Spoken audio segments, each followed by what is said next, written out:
you wanted the best, you've got the best podcast, the hottest podcast in the world. The Chris Voss Show, the preeminent podcast with guests so smart you may experience serious brain bleed. The CEOs, authors, thought leaders, visionaries, and motivators. Get ready. Strap yourself in. Keep your hands, arms, and legs inside the vehicle at all times, because you're about to go on a monster education roller coaster with your brain. Now, here's your host, Chris Voss. Hello, Chris Voss here from the ChrisVossShow.com. Ladies and gentlemen, there, ladies, 6 that makes it official. Welcome to the big show. As always, the Chris Voss Show. 16 years, 2,500 episodes. We're bringing you the most amazing minds on the show to help your life be better. In the meantime, go to goodreads.com/Chris Voss, LinkedIn.com/Chris Voss, Chris Voss 1 on the TikTokity, and all those crazy places on the internet. Today, we have an amazing young lady on the show. We're going to be talking to her about what she does and how she can help you with your life. She is LeAnn Lyon. She's the Chief Joy Officer at Joyminder LLC, a powerhouse who helps burnout professionals discover joy through entrepreneurship. She's the creator of the From Failing to Sailing system, inspired her ventures both on and off the water, and designed to help high achievers rewrite their story, weather life storms, and find lasting happiness. She's the visionary behind the Start, Restart Your Business Summit, and hosts the Beyond the Business Plan podcast, interviewing extraordinary thinkers about the journeys to meaning and success. Welcome to the show. How are you, Leanne? Oh, I'm so good. I guess I'm not great at producing short titles for my things, am I? Oh, sometimes long is better. You pick up all those SEO Google keywords there. All those long tail keywords. You got it. And I have a background in SEO as well. So why not? So give us your .coms or wherever you want people to find out more about you on the interwebs. Yep. Best way is go to joyminder.com, JOYMINDER.com. And pretty much everything is there, from the summit to the podcast to my sailing system, because we'd rather go sailing than failing. And that's true. Else. Anything beats failing, that's for sure. I think pretty much. Maybe, I don't know. There might be some things that don't beat failing. Maybe there's some things worse than failing. I don't know. But who knows? We're going to talk about it. So let's get into it. Tell us about this upcoming summit you have that you're promoting and wanting to talk about.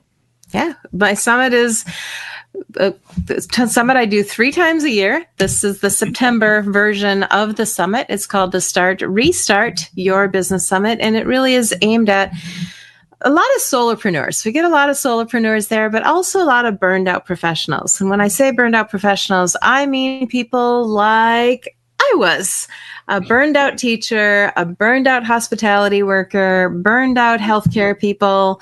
And those are 3 of the industries that have a really high burnout rate. And so you go into those when you're 20 and you've got energy and you think you can do it all and you're full of aspirational energy. And then you get to 30 and then 40 and you're like, you know what? This isn't really my thing anymore. And I always had this dream of owning my own business. And that is who the summit is for. So people who are dreaming of owning their own business and want to know how to do it and how to avoid failing, because you can fail a lot in business if you're not careful. Absolutely. I mean, failing comes in a lot of ways. And quite frankly, if you're a teacher in a classroom with no window living in Minnesota, you might feel like you're failing for weeks in a row when you see no sunlight. That's true. It gets really cold up there in Minnesota. It gets really cold. I had a friend who was a cameraman in California, a photographer in California, so he's used to, wearing shorts and flip-flops running around California. And he got a gig in Minnesota and went there in the middle of winter. He called me and he's like, it's negative 25 here or something like that. And I was like, he goes, I didn't even bring the right clothes for this. Fortunately, we have the Mall of America, and you don't pay income tax on clothing at the Mall of America, so you can go crazy, go shopping. Wow, they got a good deal, didn't they? Really good deal. Yeah.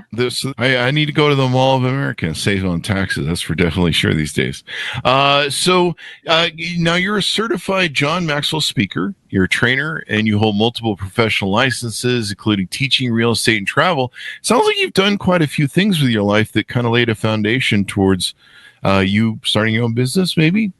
A few of them, actually. I've been the president and marketing director for a manufacturing company. I've done my own sales positions, and now it's basically business strategy work that I do. But really, Chris, I love introducing people. I love making that match, finding out what somebody needs and putting them together with either the right person or the right tool or the right career that will really just bring them to life. And it's not that I have preset ideas of what those are. It's always about them. And, finding your passion, finding what fits for you and starting a business too is really important. Do you think? Yeah. COVID hit, right? And my second business inside of 1 year failed. Thank you, COVID, because the second business was travel. Oh, wow. And I thought, I know how to start businesses. I'm just going to start another one because that's what we're going to do. And a person approached and said, you'd be great at real estate. And I thought, you're right. I like sales. I like houses. Let's go. And I did all the work because I had all the time. But ultimately, I kind of like my free time, my evenings, my weekends. What kind of person are you? I know. And here I am. Free time? Right. I'm on the boat on the Mississippi getting phone calls. Hey, show this house to me in an hour. What? Yeah. Find out it's the hard tough way. being a realtor. If you're a realtor, you got to be on like 24/7. It's crazy. I mean, you're dealing with people too. And I mean, just front end consumer type people. You're not dealing with business where you can't be like, yeah, it's after 5. Yeah. Call me tomorrow. You really can't. No. Yeah. So when did you start your first entrepreneur business and what got you into it? Tell us the story of how you, transitioned. Did you have influence when you were growing up, or did just, something created the opportunity for you? I suppose my first professional opportunity was really when I stepped into outside sales. As from being a teacher, my husband said, you should be in sales. And it's funny that I'd always done sales. I always actually excelled at sales. And yet when he said that, I'm like, ooh, sales, that's awful. And yet if you could see behind me, you'd see I've gotten a few awards for being pretty good at sales. But my first sales position, the golf course. We'd sneak out on the golf course. We'd hide underneath the bridge in the water. We'd wait for the golfers to plop their balls into the stream. And then we couldn't find them unless they, produced a quarter. Oh, now how old were you when you were doing this? Yes, 8, 9. Wow. Down there hustling freaking golfers, Hey, we'll go find your ball. Yep. Yeah. But, we need a little, we got to sweeten the pie here, man. Yeah, I just can't find it. It's you have a quarter? Let me look a little harder. Let me... Underneath my foot that I'm standing on. Well, business is business, and you serve a need. I mean, people, they lose those balls. Those golf balls, especially if you buy some of them, they're really expensive these days. And so if you lose them, you usually go after them, even if there's an alligator in the pond in Florida or something, You're like, no alligators in Minnesota, thankfully. Yeah. Are you sure? I don't know, man. I'm quite certain. There could be some really deep down because it's so cold, but alligators in Minnesota, folks. Don't start a conspiracy cult. You got to be careful what you say on podcasts nowadays. So where do you go from there? Where's your next business start? Going from, being in teaching, I started in outside sales. Outside sales led me into just thought leadership. I started working with businesses. I understood business just intuitively. And so people started hiring me to give them my thoughts on their businesses. And it was really great. But I ended up traveling 2-3 times a month, and I had little children. So eventually I thought, that's not serving my ultimate goals of being a really great mom, as well as holding a business. So that's when we bought my mother-in-law's manufacturing company, took that over. And the only way my husband said we would do it is if I became the president. And there we were. And that went until 2019. So business and business and business, and you get into it. Now you've been an entrepreneur for how many years? Phew. I think we took that over in 2011 or so. So 14 years officially, but truly outside sales, real estate, all of those things. When you have to hustle, when you have to go find the client, you're in business. You're an entrepreneur. Yeah. Yeah. Being in real estate, that's full-time entrepreneurism right there. I mean, even though you sometimes you work with a broker, you have to make your check every month. You have to do your deal. There's no guarantee. So yeah, definitely an entrepreneur. So now you help people through your summit, and do you do coaching and consulting as well, or do you just do the big summits? The summit's 4 times. I know how many times I do this. 3 times a year. And in between, I do have my podcast as well, the Beyond the Business One. And in there, I love to interview entrepreneurs. Talk about their journey. What did they learn? What were they surprised about in their journey as entrepreneurs? I love those conversations so much. And then right now I'm in a series as well talking about the sailing system, where we talk about the journey of entrepreneurship, from thinking about it to getting it started to launching it to navigating the storms, because they come. And a lot of what I do is around matching people. Where are you at in the process? What tools, what services, what people do you need to meet? And that's what I do, strategy. The sailing system. Can you give us a tease out on some of the details of that? I notice it's got dots down the side of it. I think it's an algorithm or whatever they call it. But not an algorithm, but anyway. So what is the sailing system? How does it work? So the sailing system is meant to help those burned out professionals. So again, this could be a teacher, hospitality, healthcare. It could be a doctor or a lawyer, somebody who, when they were 20 years old, mom and dad said, you should be and they believed it, and they went on and they got their degree. Well, now they've spent all this money. Maybe they're still paying off loans, but they're not happy. Yeah. So the sailing system is meant to help them along the way, from setting their course, clarifying their purpose, their values, their vision. It's very internal work on the S and the A of anchoring your readiness. Okay, I think I want to do this. Very internal. And then they move on to the first I, which is igniting commitment. This is where they get to juice it up a little bit and start sharing it cautiously with people. And I talk about, who do you share this with? Because it's not who you think. Why is that important? Quite frankly, because your friends and family like you the way you are. And if you're sharing it with your friends and family first, you're going to more likely get resistance, more likely get them saying, oh, no, you don't want to do that. You're not cut out for that, because they like you where you are. And so sometimes they have some really bad advice from people that have no idea how to, they've never done a business. But, they're always like, oh, yeah, I heard, Bob down the block, he started a business and went bankrupt. You don't want to end up like that. Yeah, just stay safe, maybe. Yeah, absolutely. Yeah, and they are. They're concerned for your safety. They're also concerned for their comfort. Because if you grow and stretch and become something bigger, could that leave them behind? Yeah, that reminds me of a time where I was just feeling I was putting on my most weight ever. I was in my 30s, and I'd really kind of plateaued and gone up about 10 or 20 pounds. And so I started. I think I was engaged, and I'd been living with my girlfriend for a year and a half, and I just started working out one day. And I didn't really go to the gym. I was just standing in front of the TV lifting weights. And boy, she flipped out. She got so upset with me, and she's like, "You're trying to leave me." And clearly, she had some trauma and some wounding from prior relationships. And but it was interesting because so then I'm like, no, I just really feel garbage. Like I feel like I'm dying. I've put on some weight, and this is the most weight I've ever been. And I just I'm trying to get healthy, and part of it's too her, I mean, sure, she's not going to, like me if I become a fat blubber blob that I am.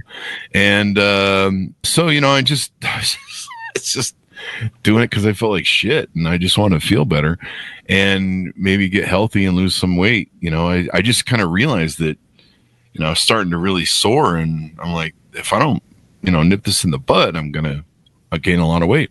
And so no matter how much I convinced her, I was doing it just to be healthier and feel better and maybe look better for her. And she flipped out, and she started working out too. And I was like, this isn't a competition. You're fine. You look great. You're going to leave me.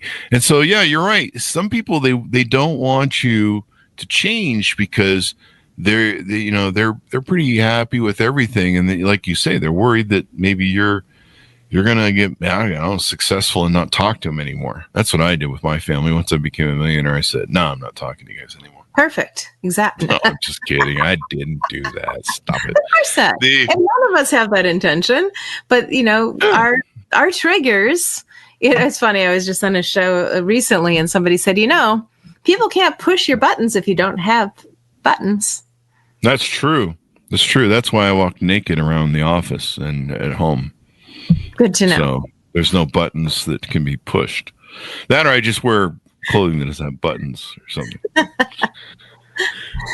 But no, that's a really good point. I mean, people can't push your buttons. How do you make it so people can't push your buttons? Do you use like stoicism or do you just ignore them, or do you analyze, does the information, like a lot of people give you advice about being an entrepreneur and you're like, have you ever started a company? Well, no. Well, boy, you sure seem to know a lot. You want to discourage me from doing it. Yeah. Never take advice from people who haven't actually walked the path. That's why I do the podcast, because then we are feeding into, if anybody wants to tune in and just say, what could it be like to be an entrepreneur? And I ask different questions all the time, but some of them are, what do you wish you had known before? Or what are you glad you didn't know before you started your entrepreneurial journey? Because there's answers to both of those questions, and sometimes they're the same ones. And finding your purpose is so important. If you can find something you love, it's interesting. I mean, we have a lot of stories like yours that people come on the show and, they were doing one thing, like you say, they were kind of fitting the form of, filling in the box when life went, what do you want to do? Or that what do they call them? The high school counselors that, do the job counseling with you. They go, oh, you should probably go do welding or something. You're like, what? And, they're well-meaning folks, but sometimes, sometimes you do something, you kind of like it for a while, but then, 10 years go by and you're like, I don't know about this. It kind of explains my first 12 marriages. How do you help people identify, maybe, we don't want the secret sauce, but what are some of the techniques or tricks you figure out to, identify what someone's purpose is? Really, it comes to tuning into your heart. Take a look around. Where do you feel valued? Where do you feel joy? Where do you feel valued? I like that. And when you feel that, I mean, you talked about buttons and triggers and things. If you're having a negative emotional response to something you hear, or by the way, you thought you heard, then there's some work to do on the inside. This is usually not them. It's usually you. So go find a good coach. Go find a good mindset coach. I have quite a few coaches that I'm willing to connect people to, because I don't want to be a mindset coach. I have zero desire to be a mindset coach. Honestly, as I have a real estate license, I would love to get the right person into real estate, and I will probably try to talk people out of it a little bit first, because 80% of people who get their license quit within the first 2 years. So, and I mean, most of them don't make much money on average. Right. Yeah. And some really do, but you have to know what is your why. You have to know what's your purpose, your mission, what's your heart center telling you.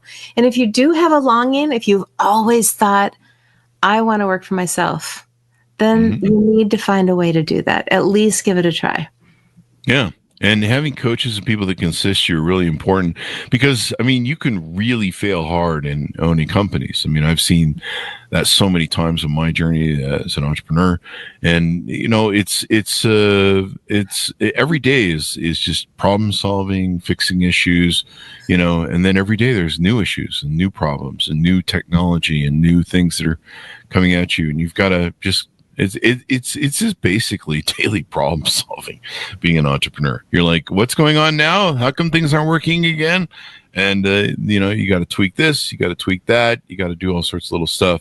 So what are people going to experience at your summit? What are some of the things? Are there speakers and activities, things like that? Well, this summit, we have 8 incredible speakers, 2 per day. The summit's only 2 hours per day because that's a long time for most people's attention spans anyway. When I started the summits in 2020, I thought, oh, this will be fun. I'll do 4 days of 4 hours. After the first day, I'm like, what am I doing? This is not, because I'm hosting the whole thing, right? I'm directing it, I'm managing it, I'm doing the backside, the front side, and everything in between. And so 2 hours a day, very manageable. We have recordings if you're otherwise occupied, going to miss somebody. But man, I've got some amazing speakers. I have a publisher, and she talks about how to produce your books now in the world of AI. I have a copywriter talking about how does he navigate his career in the world of AI. Can you imagine? I'm a copywriter. I love copywriting. Now AI comes around. Head of relationships for a podcasting platform. He's coming in and talking. I've got some incredible other mindset coaches and SEO experts. So lots of variety. And it's not just for aspiring entrepreneurs, but truly for those of us who've already started, but maybe we just need a little injection of energy and knowledge as well. I love it. Yeah, it's kind of interesting how AI is really disrupting so many things, and well, it's making a lot of people's lives easier. For some people, I was really surprised that coders were the first wave to take a hit on AI. It's kind of interesting. It's kind of ironic how the people who are building AI are the first ones to be out of a job. I just realized that actually is what happened there, or what's happening there. It's like, hey, would you like to be hired to code AI? What, and work myself out of a job? Are you kidding? Well, welcome to 2025. Ironically, that was my second job. I did sell a computer program when I was 11. Mm-hmm. And how'd you get into that? You know, I really just was drawn to it. Yeah, the first computer, I'm a little older than I might look. The first computer showed up in my 4th grade classroom, and it was like bee to honey, just had to go. And that's where I stayed all the way through high school. I got kicked out of classes, and because I knew more about computer programming than the teachers, and they'd just be like, we can't deal with you. Go to the computer lab. Great, please let me go to the computer lab. And I just had a blast doing it. Yeah. The sailing system. You can learn how to realign with your thing and now how do people sign up for this? It looks like it's there's one upcoming in September of 2025. There's one in January of 2026. And boy, we're almost there, aren't we? May of 2026. Tell us about how they can sign up and get to know more. Yeah, if you just go to joyminder.com, that's JOYMINDER. It's your reminder that you should have joy in your life. 41% of people dream of becoming entrepreneurs. That's a minority, by the way. Says the math teacher in me, but 41% of people dream of it. So if you're part of that 41%, come on over. The water's warm. Jump on in. There you go. And September is about getting ready for the next year. A lot of people want to start a business in January. Great. September is a great time to start working towards that. January is all about that new year, fresh energy.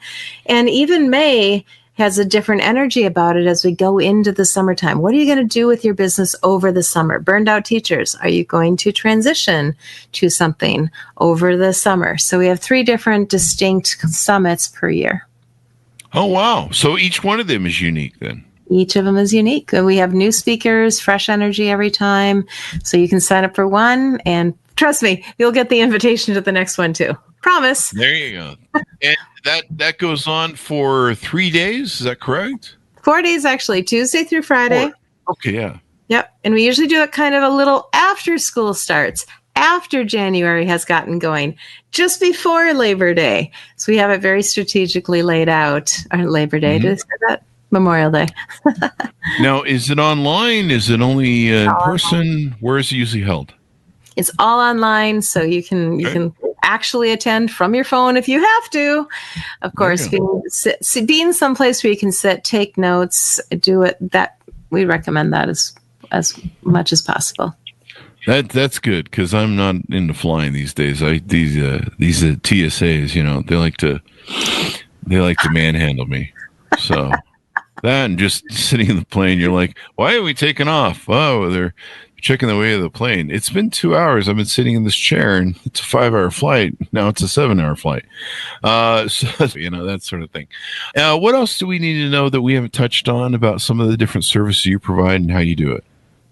No, I just really encourage people, come on over to joyminder.com, download the sailing system. I have a worksheet. You can work through it on your own and find out where you're at. Set up a meeting with me. On Monday mornings, 9 a.m. Central Time, I have what I call a Leaders League.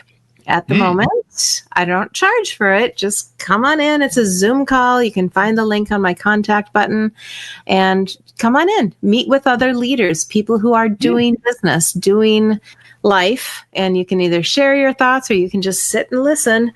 And then at 10 o'clock in the morning, Central Time, I do a Q&A call. And oftentimes I'm sharing something new that I found, or there's a really great new affiliate thing going on in the world right now. I don't know if you've heard about it, but I have, because I keep my thumb on that pulse. And affiliate marketing is another area where people are like, wow, I really want to do affiliate marketing, but it's always been hard and it's always been very much a solo adventure. And this is bringing it all together into a beautiful collaborative space. I'm very excited about it. A beautiful collaborative space.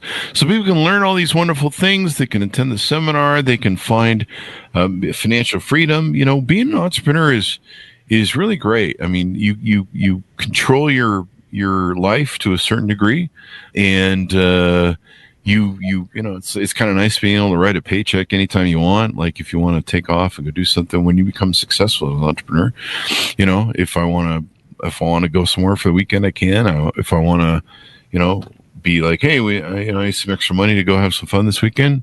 If it's there and I'm successful, of course, it's nice. It's nice to be able to just take money when you want it. You don't have to sit there and be like, well, ho hum, we're gonna have to wait till 2 Fridays from now. It's nice to be able to take a vacation when you want. You don't have to sit there and one of the things I try and do is I try and take all my vacations or time off or getting away or traveling when everyone else isn't. Like I hate. One thing I hate, and I always have to remember. I forget holidays as an entrepreneur, because I'm like, what? People get time off? And so I try and take all of my holidays anytime that there's not a holiday. So, between Vegas and Utah, like Memorial Day here, everyone's going to be on the road with their boats. Labor Day, they're going to be on the road with their boats going to the lake. And it's just going to be a parking lot. So they're going to spend like 4 hours in traffic to go spend, 4 hours on the lake and then 4 hours back. And meantime, I'll just be sitting there just going, why the hell did I go out for lunch today? But then, I go take my vacations and my time off on the travel, on the non-holidays, which is, there's plenty of those days. Right. And, then I'm not running into, that Christmas rush, that Thanksgiving rush, that holiday rush at the airport or on the things. And, and it's kind of nice because you don't have to fight the tourists and all the activity. There's so many great things that come from being an entrepreneur, being self-actualized, being self-accountable. It teaches you to grow in a lot of different ways. It's crazy. Chris, what's your dream? My dream of what to be when I grow up? Yeah, your dream when you grow up. What's your dream for being an entrepreneur? I don't know that I have one. I'm pretty happy with what I have now. That's awesome. Does that count? Yeah, totally. I've only been doing it for about, dream. You're in a good spot. Yeah, I've only been doing it for 40 years. I think it's in 40 next year. It'll be that, I started my companies when I was 18. Oh. So, I love what I'm doing now, but it's taken me a while to find that. I've gone through meander. Our first bunch of companies, people come to me and be like, it's great you found do what you love. And I'm like, I don't love this. I just do it for the money. I'm just an investor. And they were like, oh, it's great you do things that you care about. And I'm like, I really hate this business. I don't love it. So it took me a while to wander around and find my business and my purpose. And boy, I advise people that on the show all the time, find your purpose and find doing what you love at being an entrepreneur, because some days you don't want to get up as an entrepreneur. Even now I have days where I'm like, oh, do I have to get up and do today? But if you love it, it makes all the difference in your work, and it makes all the difference in, you get up, you're like, hey, I'm doing something I love today. That's a fucking privilege. I saw the person at McDonald's today, and I worked at McDonald's when I was a kid. I know how fun that is. Sometimes not, but you got to go deal with some bosses you don't like. I think that's a story in my book. But it's finding what you love, find your purpose. So I'm glad you help people hone in on that, because I talk to a lot of people that want to start their own companies and they delay for years. And hey, did you start that company? No. Yeah. And I think maybe the reason a lot of people don't is because they're trying to find what you help people identify is what their real purpose is, and something that's really passionate. Because once you have that passion, you can't stop. Right. And part of my passion is taking everything I'm doing and taking it on the river. On the river. Yes. Down by the river. As it were. We are going to take everything we've got and do a 7,000-mile boat trip. Wow. Are you? The podcast. Now, what is that about? Tell us about what that is. So, as you've probably figured out, I do live in Minnesota. There's this little river called the Mississippi that starts here. And there's a thing called the Great Loop. And you go down the Mississippi, eventually do a couple turns and twists. You end up in the Gulf, go around Florida, up the East Coast, into the Great Lakes, down to Chicago, and back to the Mississippi. The Great Loop. How long does that take to do? Well, recently, a 72-year-old gentleman completed it in a John boat. If you don't know what that is, it's a fishing boat. It's a 16-foot fishing boat with no bed that you steer manually. He did it in 19 days and 13 hours. Wow. Some people got a lot of time. I do not want to do that. Come on, man. Where's the event? I think you should do it in an inflatable raft. Yeah, people have done people have got to beat this guy out. No, people have done it. People have kayaked it, pontooned it, sailboated it, and yet fewer people have completed the entire loop than have climbed Mount Everest. Really? Yeah. Sounds like this should be the new thing.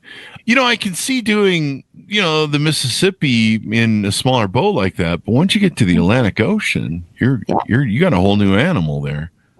We're looking at about a 40-foot. A 40-foot trawler has good stability. It's meant for the ocean, so you do need the right boat. But you can kayak if you stay close to shore. Yeah, that's just somebody did it in a little fishing boat at John. That is crazy. Yeah, it's a cool story. Crazy. If you want to look it up, it's a very cool story. Yeah. But most people take about a year. That's about what most people will do, 12 to 13 months. We plan to take as long as we want. There's no reward. And did you say you were going to do the podcast as you did or something as you travel? That's the beautiful part about podcasting. You can do it anywhere with Wi-Fi. Yeah. Do the podcast, run the business. I'd love to help people who want to do the loop find a business that they can do while they do the loop. I think that would be an amazing challenge. Hey, we need to move the Chris Voss Show to a boat, damn it. Yes. What the hell are we doing on land? We could be sailing, for Christ's sake. What am I doing wrong here? I just realized I've been doing this podcast for 16 years and I've been landlocked. And what the hell am I doing wrong? We need to go put this thing in the Bahamas on a boat. Well, that's one of the excursions we plan to take. So we also plan to take a boat to Nashville, to New Orleans, to the Bahamas. We're not on a short, we're going to take the longest road possible to do this loop. Podcasting on a boat. That'll do it. As long as you're not in a hurricane, it should be pretty good. Yeah, we're just coming to you with the Chris Voss Show, and Hurricane Johnson's here in glub. Maybe that's why we're not on a boat. In the sailing system, we call that navigating the storms. And that's kind of there's probably an analogy there for business and entrepreneurship, right? Yeah. COVID. And COVID, yeah. I lost a lot of money on that one too. That was a deal killer. And then 2008, that was fun as well. So as we go out, give people a final pitch out to get to know you better, follow the podcast, sign up for the summit, and follow all the different things you do. Yeah, so we just really welcome if you have a calling in your heart, if you have the aspiration to be an entrepreneur, we want to work with you. We want to hear your stories. We want to hear your doubts. We want to hear from you. So come on over. The water's warm. Joyminder.com. Download the sailing system. Check it out. Read through it. Jump on our free Q&A calls we hold twice a week. We have the Leaders League once a week. Listen to the podcast. Podcast is available pretty much everywhere. If you like podcasts, we're probably on that station. And it's called Beyond the Business Plan. But if you just look up my name, LeAnn Lyon, you'll find it. Leanne is just 5 letters, Leann, Lyon, Lyon. And that's the easiest way to find the podcast I've found. Also on YouTube, if you want to watch the show, because I talk with my hands. That's what I do. Well, it's been fun to have you on. Thank you very much for coming on the show. We really appreciate it. It's great to see you, Chris. Thanks for having me here. Thank you. And thanks for tuning in. Go to goodreads.com/Chris Voss, LinkedIn.com/Chris Voss, Chris Voss 1, the TikTokity, and all those crazy places on the internet. Be good to each other. Stay safe. We'll see you guys next time. And that should have us out. Great show.